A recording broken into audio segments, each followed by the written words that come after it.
Bismillahirrahmanirrahim. Assalamualaikum warahmatullahi wabarakatuh. Hamdan syukurillah, sholatan wassalaman ala rasulillah. Yang saya hormati Dewan Juri yang arif dan bijaksana. Yang saya hormati seluruh panitia penyelenggara lomba serta generasi muda Indonesia yang saya banggakan. Pertama, marilah kita bersyukur kepada Allah Subhanahu wa Ta'ala yang telah melimpahkan rahmat dan karunia-Nya kepada kita, sehingga kita dapat melaksanakan lomba pidato tanpa ada halangan dan rintangan suatu apapun. Salawat dan salam mari sama-sama kita hadiahkan kepada Nabi Muhammad SAW. Semoga dengan memperbanyak salawat kepadanya kita termasuk umat yang mendapat syafaat. Amin ya rabbal alamin. Ada pepatah mengatakan, tak kenal maka tak sayang. Izinkanlah saya memperkenalkan diri. Nama saya Dea Ananda Fitri dari kelas 12 MIPA 1. Saudara-saudariku sebangsa dan setanah air. Indonesia adalah negara yang terdiri dari berbagai jenis suku, bahasa, maupun adat istiadat lainnya. Keanekaragaman ini menjadikan satu sama lain harus memiliki sikap saling menghormati. Sikap saling menghormati ini mampu menciptakan lingkungan yang ramah.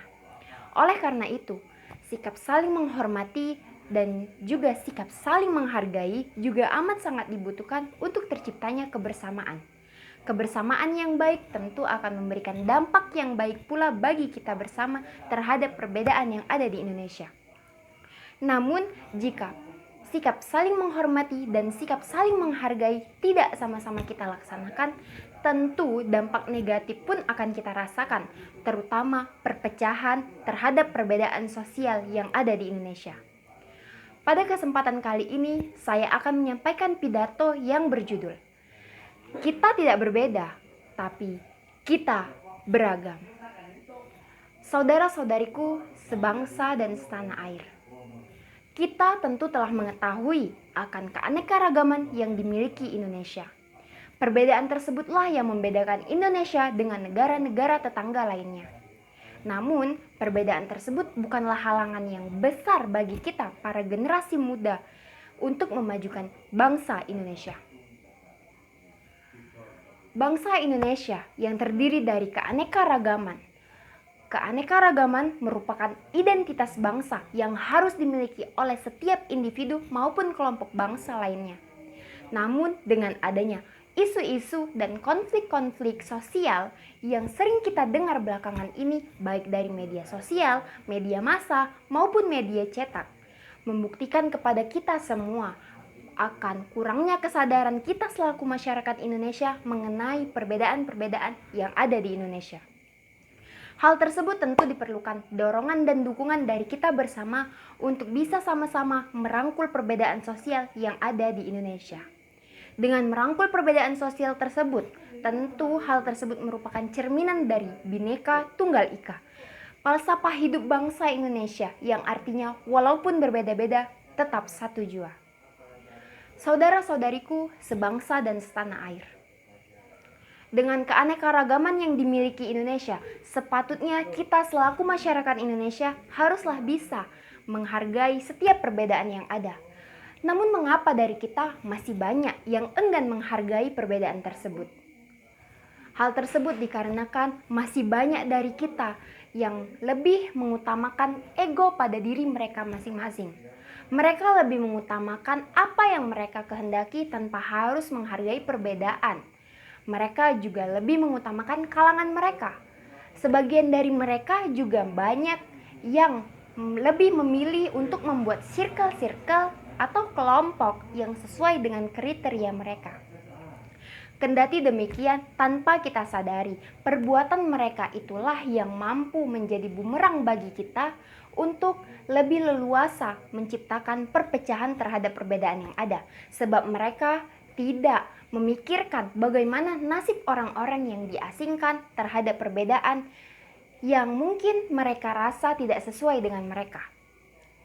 Tentu hal tersebut akan menjadi pedang bermata dua bagi Indonesia terhadap perbedaan-perbedaan sosial yang ada. Saudara-saudariku sebangsa dan setanah air. Namun kita tidak perlu risau ataupun bimbang terhadap hal tersebut. kita masih bisa mencegah dengan upaya-upaya yang harus kita lakukan. Lalu apa saja sih upaya yang harus kita lakukan agar semua itu tidak terjadi pada bangsa kita, Indonesia? Adapun upaya yang harus kita lakukan yaitu dengan meningkatkan sikap saling menghormati dan menghargai terhadap sesama. Dengan menghargai perbedaan, tentu secara tidak langsung kita juga akan lebih mengenal negara kita, Indonesia. Selain itu, kita juga harus meningkatkan kesadaran kita terhadap pentingnya menghargai setiap perbedaan. Dengan begitu, kita tidak akan menyakiti orang lain yang berbeda, yang mungkin berbeda derajat dengan kita. Dengan begitu, Indonesia akan jauh dari yang namanya perpecahan. Maka daripada itu, teman-teman, dapat kita ambil kesimpulan dari penjelasan yang saya sampaikan tadi. Mari bersama-sama kita jauhkan hal-hal yang mampu menyebabkan perpecahan. Mari bersama-sama kita rangkul perbedaan sosial yang ada. Dan yang paling utama, janganlah pernah kita menyebabkan atau membuat konflik-konflik yang mampu membuat kita semua merasakan akibatnya. Pesan saya bagi kita semua, mari sama-sama kita bersatu, sebab kita Indonesia, kita satu. Ingat juga teman-teman, perbedaan bukanlah penghalang, perbedaan bukanlah pembatas, namun perbedaan merupakan cara bagi kita untuk menyatukan. Mungkin itu saja yang dapat saya sampaikan. Lebih dan kurang saya mohon maaf. Kepada Allah saya mohon ampun. Wabillahi taufiq wal hidayah. Wassalamualaikum warahmatullahi wabarakatuh.